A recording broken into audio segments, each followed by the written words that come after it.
పరిశుద్ధుడా, ప్రేమ కలిగిన మా దేవ, మీకు మా స్తోత్రములయ్యా.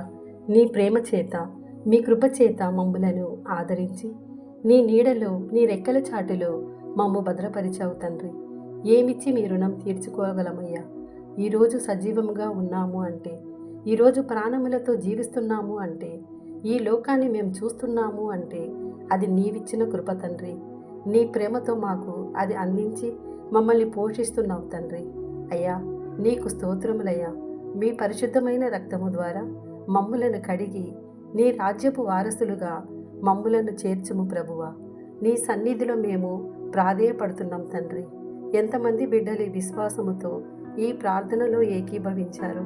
ప్రతి ఒక్కరి మనవులను ఆలకించమని అడుగుచున్నాం తండ్రి. అడుగుడి మీకు ఇయ్యబడును, అడుగు ప్రతివానికి దొరుకును అని సెలవిచ్చారు తండ్రి. మేము మీ సన్నిధిలో విశ్వాసముతో అడుగుతున్నామయ్యా. మాకు రక్షణ అందించండి. మా మనసులకు, మా హృదయాలకు మీ వాక్కు కంచెను వేయమని అడుగుచున్నామయ్యా. ఎంతోమంది లోకాశలకు పోయి మీకు విరోధముగా జీవిస్తున్నారు ప్రభువా. మీ వాక్యము మా హృదయాలలో నిలిచే భాగ్యాన్ని మాకు ఇవ్వండి అయ్యా. 10th ఇంటర్ పరీక్షలు జరుగుతున్నాయి ప్రభువా. ప్రతి బిడ్డను దీవించండి. మంచి ఉత్తీర్ణతను వారికి దయచేయండి.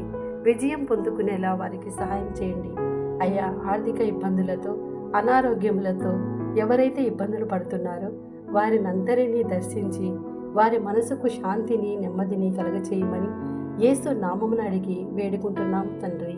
ఆమేన్.